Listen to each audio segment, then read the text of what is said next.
Kepantasan sekarang hanya sejarah saja. Sekarang itu yang laku ya kepentingan-kepentingan kekuasaan.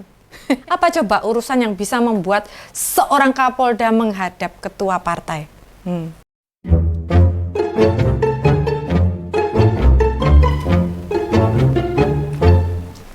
Hai, ketemu lagi di ngos-ngosan, ngopini santai bareng Mbak Yus. Wes. Dunia makin kebalik-balik sekarang ini. Pokoknya demi urusan politik, orang atau pejabat yang mestinya menghindari sorotan politik malah tanpa sungkan dipertontonkan ke publik. Contohnya ya akhir pekan kemarin, Kapolda Jateng Irjen Polisi Ahmad Lutfi dengan berseragam lengkap menemui si bungsu Presiden Kaisang Pangarep. Nah, pertemuan itu dilakukan di sebuah kedai kopi. Lah kan bungsu Presiden ini bukan pejabat negara. Lagian Pak Kapolda masih mengenakan pakaian dinas. Ketidakpantasan atau ketidakpatutan begini kok ya dipertontonkan di depan masyarakat. Mbak Yus yo ra weruh dhewe, mungkin ya ada berbagai pemberitaan.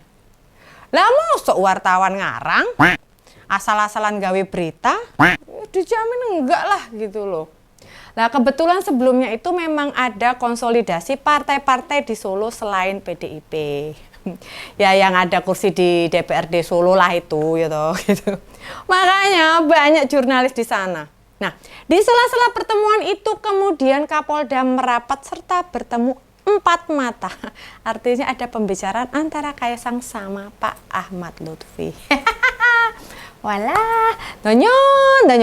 Orang kalau sudah ngebet kekuasaan jadi banyak melupakan soal kepantasan. Mau bagaimanapun, bila ada urusan pemerintahan, apakah bukan Bro Kaisang yang menghadap ya?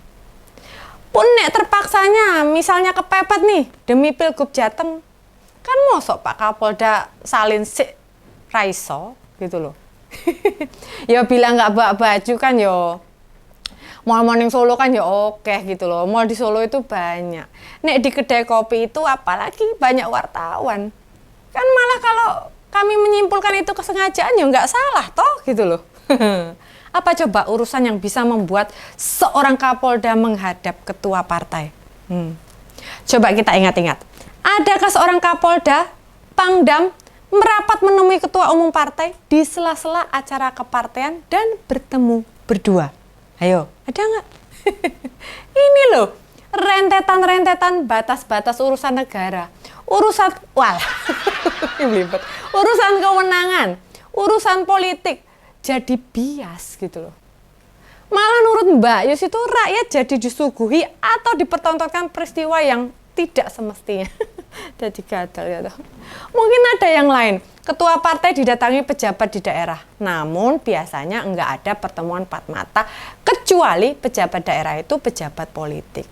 Nah, sedang ditambah kita semua tahu gitu loh, baik Kaisang maupun Pak Lutfi adalah 2 nama yang sedang jadi banyak pembicaraan untuk dikandidatkan sebagai calon gubernur. Seorang polisi kok nerabas gituan, bukankah jadi seolah-olah ngajarin kami semua ini melanggar ketidakpantasan? Mbok yo wis Pak, nek ora tahan pengen jadi calon gubernur ya pensiun dini mawon ya toh. Kemarin juga ada kabar bila Pak Lutfi mau jadi inspektorat di Kementerian Perdagangan. Artinya ada tugas baru buat dirinya. Yang ginian ini bukan soal dukung-mendukung, suka tidak suka. Hanya potensi kejadian yang sama di provinsi lain apa nggak runyam itu gitu loh. Misalnya ditiru sama Kapolda Jambi, nemuin seorang ketua partai, bertemu 4 mata. Kapolda Sulteng misalnya mendatangi dan ngobrol berdua sama ketua partai Tempe dan seterusnya. Piye jalan ngono kuwi? Ya toh. Pusing juga gitu loh. Puluhan Kapolda malah bermanuver politik. Sementara aturannya kan TNI maupun Polri harusnya itu netral gitu loh. Lah mereka punya hak pilih saja mboten malah ketemu sama ketua partai. Mbak Yus itu bicara begini bukannya tidak boleh. Boleh, hanya bukan pada tempatnya. Ini kan tidak pantas gitu loh. Contoh nih, kalau yang ketemu Kapolda Jawa Timur, ketemu sama Bu Risma berdua, apa nggak dicemooh? Gitu. Enggak ding ya, wong ya Bu Risma sekarang Menteri Sosial. Wes, nek ngono contohnya jangan Bu Risma nek nu. Siapa ya? Nah, ini wae contohnya. Pak Hasto didatangi Kapolda mana dan mereka berbicara berdua saja. Bisa nyinyir-nyinyirannya seminggu gak rampung-rampung gitu. Kayak sinetron tersandung. Nah, ASN, TNI maupun Polri nggak bisa ngampet. Malu sama baju yang dikenakan. Apa pada lupa sama sumpah jabatan yang mereka itu ya toh? Lupa sama sumpah jabatannya. Kondisi begini si ketua umum partainya ya kebangetan ya toh. Kan bisa pakai telepon jika ada urusan atau pindahkan pertemuan di Mapolresta Solo. Pasti nggak ketahuan wartawan gitu loh. Sehingga peristiwa kemarin ya memang disengaja gitu, diciptakan sebagai sebuah berita biar nama mereka berdua mumbul ya, terbang ya. Ini promosi gratisan ini judulnya ya. Nah, makanya Mbak Yus mesti mengupas pertemuan itu sehingga ya toh para ngoser jadi ngeh gitu loh. Itu etika yang tidak sepantasnya. Pejabat kok mendatangi ketua partai, sudah gitu usianya separuh si pejabat. Di mana harga diri Pak Lutfi? Ataukah seremeh itu harga pejabat dengan 2 bintang di pundak ya? Ketemuannya ya lumayan lama loh, 30 menit gitu. Lah nek di media ditulisnya sebentar. Lah kalau setengah jam yo suwe kuwi ya toh. Sebentar itu durasinya 5 atau 10 menit. Nek 30 menit itu ibaratnya wis mangan wis karo cuci mulut barang ya toh. Sing hobi ngerokok bar madang ya tekan rampung lepus sebatang. Beneran ini kasihan ini rakyat Indonesia. Makin buram keteladanan, makin susah nemuin orang yang punya etika politik. Kepantasan sekarang hanya sejarah saja. Sekarang itu yang laku ya kepentingan-kepentingan kekuasaan. Mau bagaimanapun merapatnya Kapolda menemui Kaisang ya karena faktor bapaknya. Emang ada gitu para aparat keamanan yang mau mendatangi ketua partai jika dia tidak punya backingan kuat? Nggak bakalan lah gitu. Unggah-ungguh etika dan tatanan politik tanah air secara perlahan diruntuhkan sama penguasa. Di masa mendatang peristiwa serupa tambah masif. Jadi terbongkar siapa yang mentradisikan. Coba para ngoser silahkan cek. Petinggi partai di daerah mengundang Kapolres atau Kapolda, suruh datang menemui. Memangnya mau?